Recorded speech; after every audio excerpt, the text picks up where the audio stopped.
الرضاعة وعلى المولود له رزقهن وكسوتهن بالمعروف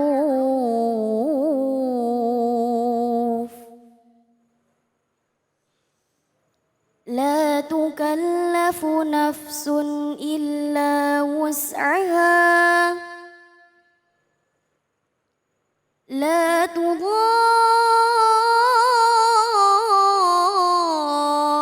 والدة بولدها ولا مولود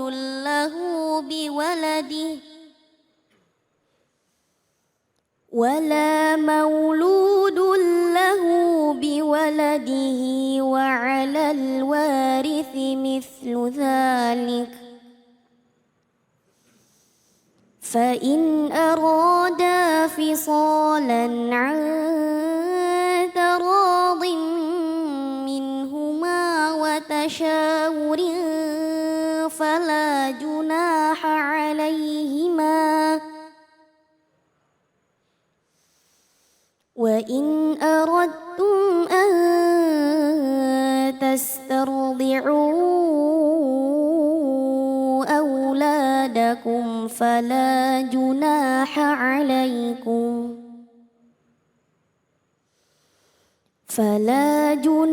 عليكم إذا سلمتم ما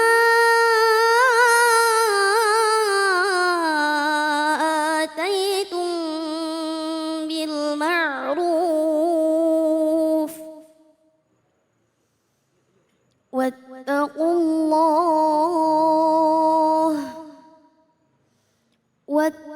الله واعلموا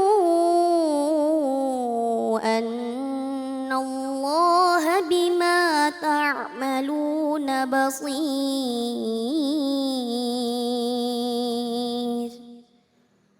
صدق الله العظيم.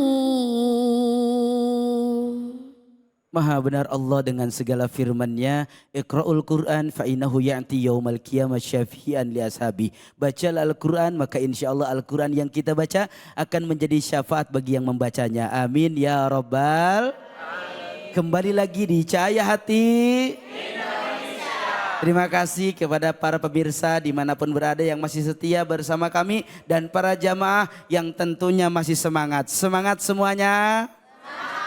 Masih mau mendengarkan kajian? Masih mau menambah ilmu buat kita semua? Alhamdulillah.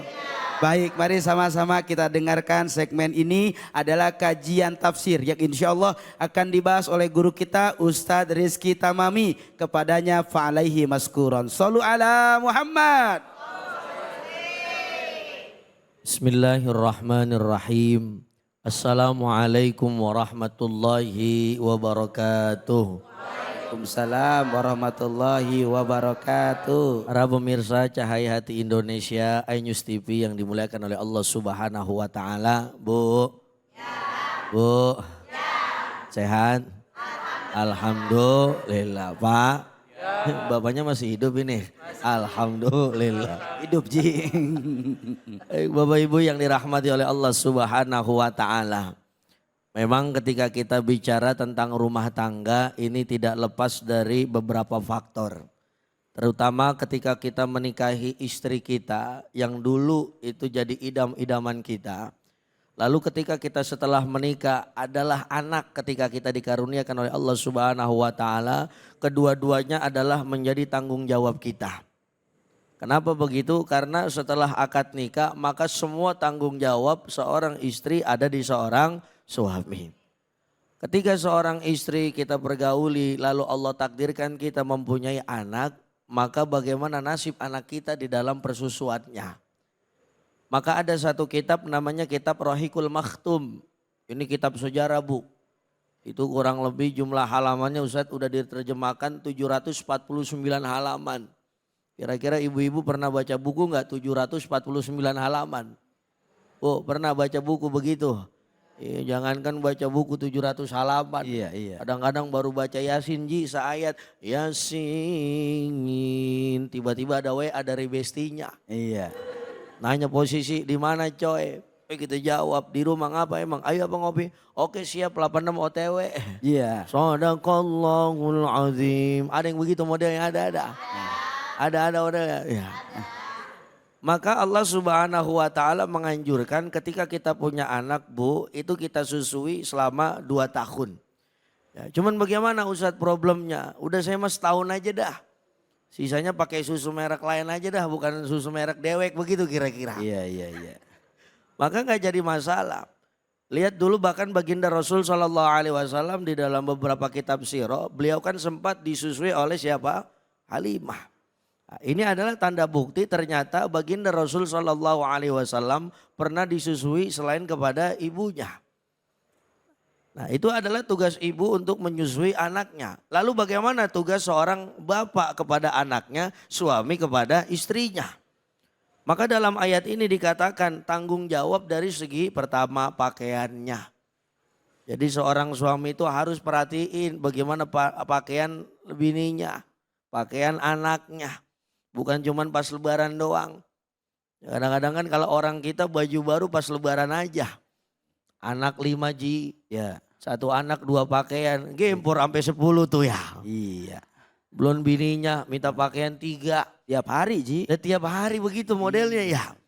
Hari lebaran pertama kerudungnya putih, bajunya merah, roknya hijau, percis kayak bendera Itali. Terlebaran kedua Ji, wah Allah kerudungnya biru, bajunya putih, roknya merah, percis kayak bendera Perancis tuh. Bendera apa boleh dikumpulin sama dia tuh. Iya, Ji. Tapi ini menjadi satu kewajiban kita sebagai seorang suami. Allah katakan di dalam surah Al-Baqarah 233. Suami ayo Pak bareng-bareng kita perhatiin bini kita. Kan kalau bini cakep laki yang bangga. Bener gak kira-kira? Iya. Kondangan, wah bini kita pakainya cakep bener. Wah teman kita nunjuk gitu, itu bini siapa Ji? Wah lo bini gua, wah elah. Lu kagak salah pilih Ji, lumayan memperbaiki keturunan tuh ya.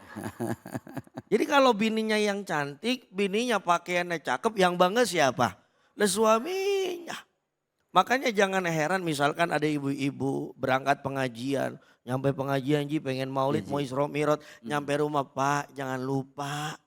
Cicilan baju pengajian baru lagi ini ya. Terus kira-kira respon bapak-bapak gimana? Kalau bapak yang soleh begini, alhamdulillah mah nyicil lagi ya. Iya. Kalau bisa jangan nyicil mah, malu-maluin papa. Kalau bisa cash depan muka ustazah kita bayar. Dah. Karena memang ini udah menjadi haknya suami. Bini pakaiannya harus cakep. Tapi maaf Bu, kita juga sebagai seorang bini perhatiin cakepnya jangan cuma di luar. Di dalam rumah juga kudu cakep, betul gak kira-kira Pak? Iya. Giliran kondangan, giliran nongkrong, giliran reuni pakainya cakep banget. Ketemu sama lakinya di dalam rumah, ya Allah daster doang. Udah begitu bolong ada 10 Ji. Ya apa yang pengen dilihatin ya. Ya betul apa betul? Iya. Betul. Jadi seorang suami harus perhatikan pakaian daripada istrinya. Sama Bu, istri juga harus begitu. Makanya dulu kenapa baginda Rasul Shallallahu Alaihi Wasallam rumah tangganya sebagai rumah tangga yang harmonis romantis. Beliau bersama Siti Khadijah romantis. Beliau dengan Hafsah romantis. Apalagi dengan Aisyah. Ya Allah romantis banget Ji. Emang salah satu istri Rasul yang perawan Aisyah. Kalau Khadijah kan janda, Zainab janda tuh. Lihat romantis banget Rasul Shallallahu Alaihi Wasallam. Apa kuncinya? Laki ngertiin bini, bini ngertiin laki. Jadi kalau udah laki beliin baju buat siapa? Buat bini yang cakep. Bini juga kudu beliin pakaian laki biar pada idep. Misalkan Bu, ini masih hidup apa kagak ini? Masih. Jadi bini kudu idep juga sama laki. Jalan-jalan Ji ke Tanah Abang. Benar bro. Misalkan pakaian kita udah kepenuhin. Ingat gua Allah iya. Gua dibagi 2 juta tadi sama laki. Ya udah minimal 1 pakaian dah laki gua beliin tuh. Ternyata ada yang jembrengin, ngerti jembrengin apa kagak nih ya? Iya. Ini bahasa orang Betawi nih ya. Di jembreng tuh artinya digantung. Wah Allah. Ini kayaknya laki gua kalau pakai baju ini cakep romannya. Heeh. Romannya berubah jadi kayak Sahrul kan ini romannya. Iya. Pikirin Bu. Bagaimanapun laki kita kurang sayang apa sama kita. Ke Tanah Abang dikekepin duit 3 juta. Padahal laki cuman begini, ya itu titipin ya barang-barang satu mah cariin dah kokok biar ada banyakan. Iya. Apanya kantongnya. Biar kalau pengajian enak Ji nentengnya Iya, pulang iya, gitu iya. kan ya. Jadi kanan kiri. Kanan kiri ada tuh ya. Iya. Benar. Jadi itulah yang diajarkan oleh Islam, terutama Rasul Shallallahu Alaihi Wasallam. Jadi hak-hak yang ada di rumah kita, suami kepada istri, istri kepada anak, bahkan anak pun mempunyai hak kepada orang tua, menjadi anak yang soleh dan soleha. Lalu bagaimana? Seorang bapak kepada seorang anaknya harus memberikan contoh yang baik ketika di dalam rumah tangga. Jadi bukan cuma hak pakaiannya yang cakep diperhatiin, tapi akhlak yang ada di rumah juga harus diperhatikan. Pendidikannya harus diperhatikan.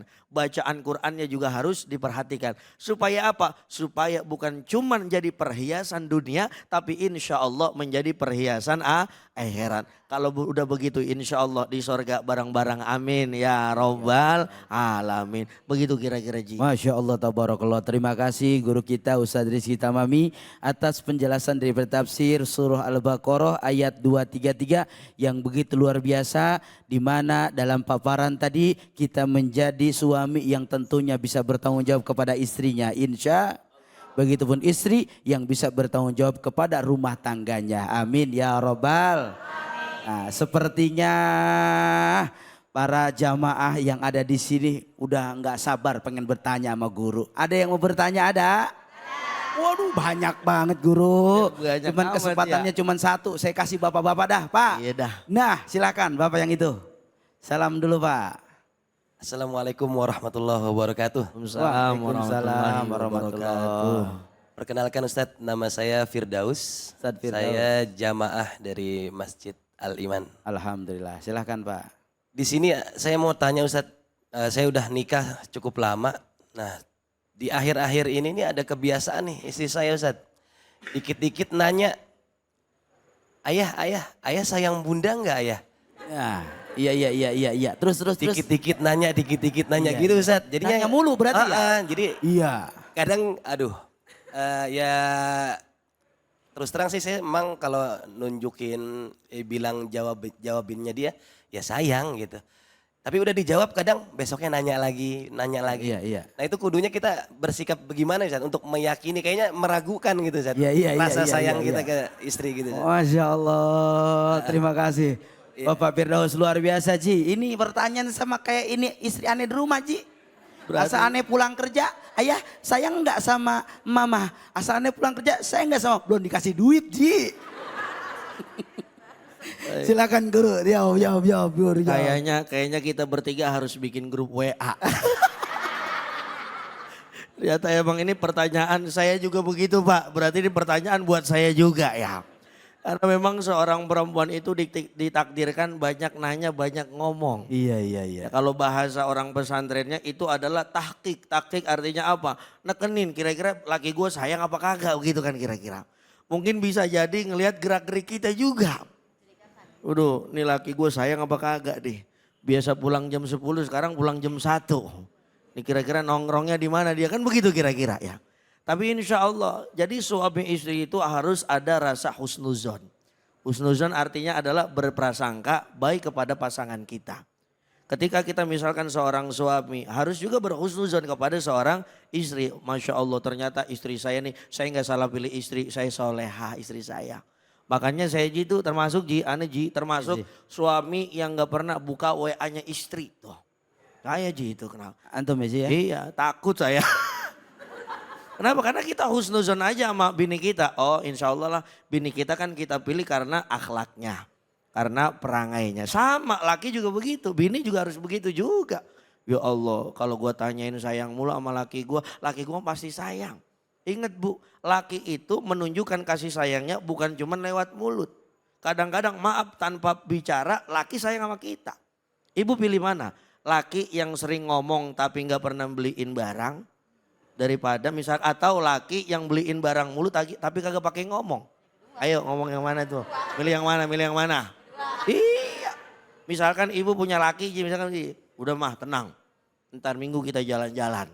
Kemana Pak? Ke mall. Ibu emak mau ngambil apa aja boleh. Mau galung, gelang, tas, boleh apa aja semua. Nyampe mall, ya elah tibang jajang cilok doang tuh.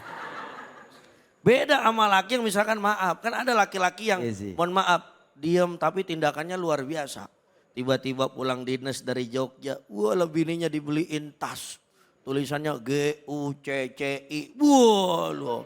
Ditanya, Pak Gucci mana? Mangga 2. Ya kan lebih enak begitu. Tapi ingat ya Bapak Ibu yang dirahmati oleh Allah Subhanahu wa taala. Maklum perempuan nanya sayang apa enggak. Ya namanya perempuan kan tidak mau kehilangan orang yang disayangi. Betul-betul. Saya juga begitu Ji. Waktu itu kalau bini saya nanya begitu. Saya juga sering nanya. Umah, kalau saya manggilnya Umah.